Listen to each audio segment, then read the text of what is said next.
What does it mean to be a modern priestess? Not in a temple, on a mountain, but here, in a messy kitchen, in a school pickup line, on Zoom calls, in grief and in devotion. I'm Ginny, priestess and spiritual mentor, and in this episode, we are exploring how to weave the ancient into the everyday. Welcome back to the podcast, my loves. I'm Ginny, and today we are talking about what it actually means to live as a modern priestess.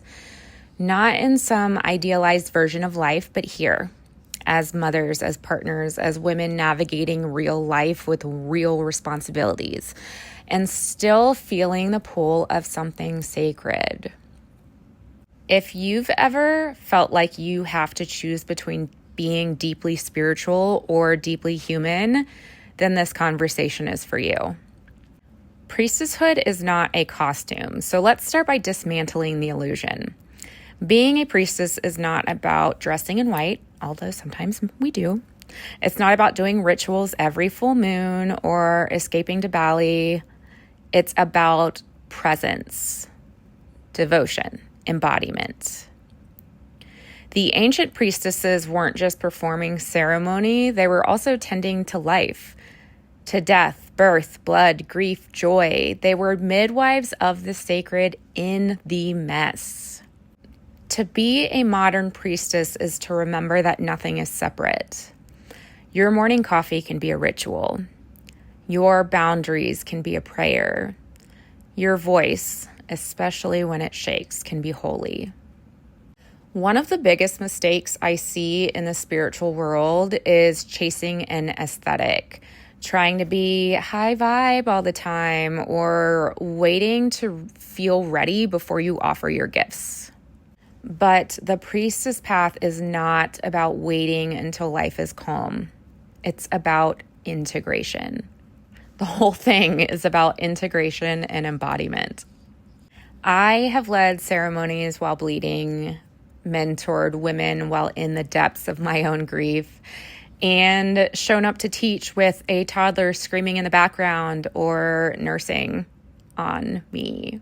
My kids nursed forever. You know what? Those moments were no less sacred. One of the things that I teach is we get to make spirituality fit into our modern day lives. So if that means you sit down to meditate and your kids interrupt you, it's okay. It doesn't make your meditation any less potent or successful.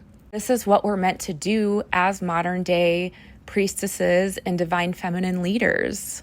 Sometimes we meditate or say prayer in the school pickup line. And a lot of times we lose our shit as moms and we're maybe not so high vibe. And that's okay, because you know what? We are human, and it's in our humanity that we reach our divinity. Your spiritual life isn't something you escape to. It's something you live through. So let's talk about motherhood, because this is where the spiritual path gets really real. Raising children while doing deep spiritual work is an initiation in itself. Every tantrum, every sleepless night, every moment you want to hide in the bathroom is part of your path. I don't separate my priestesshood from my motherhood. They feed each other. My children are part of my altar. They're part of my devotion. They're part of my edge. And for those who don't have children, your sacred work, your creative fire, your relationships, those are also holy assignments. You don't need to be cloistered away in ceremony. You are the temple. So, how do we actually do it? How do we bring these ancient teachings, Magdalene, Inanna, the Rose lineage, into the modern world? We start by letting the body lead. We stop bypassing the shadow. We stop pretending we're not tired. We stop separating the sacred from the ordinary. We light a candle and still send the email. We pray and still fold the laundry, except when you're me, in which case you just have a clean pile of laundry. Anyway, We cry, we rage, we forgive, we remember. All of it is the work. Being in our humanity is the work. To be a modern priestess is to anchor the divine into the real, into school runs, into heartbreak, into taxes, into orgasms, into family dinners, into therapy. I'll say it before, I've said it before, and I'll say it again. The path is embodied. All right, if you're into journaling, I have a journal prompt for you.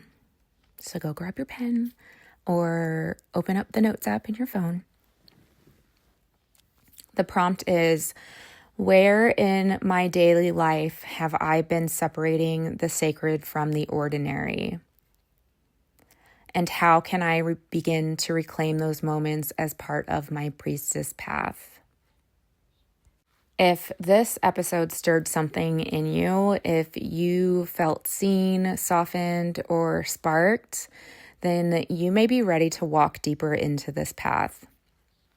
The Priestess Path Mentorship is a sacred 9-month container where we don't just talk about the work, we live it together in community, in depth, in devotion. If you're ready to remember who you are, to anchor the ancient into your modern life, and to be initiated into your next evolution, I invite you to check it out. All the details will be linked in the show notes. Otherwise, if you are walking through life feeling like a paradox, sacred and messy, devoted and disorganized, divine and still figuring it out, you are not failing. You are becoming. This is the path. If this episode spoke to you, send it to a sister, leave a review, or come find me on the socials. If you're ready to go deeper, I've got ways for you to walk with me. Just check the show notes. In the next episode, we'll explore embodiment as initiation and how the body holds the map back to the truth. Until then, honor the mess, bow to the sacred. You are the priestess. XOXO, Ginny.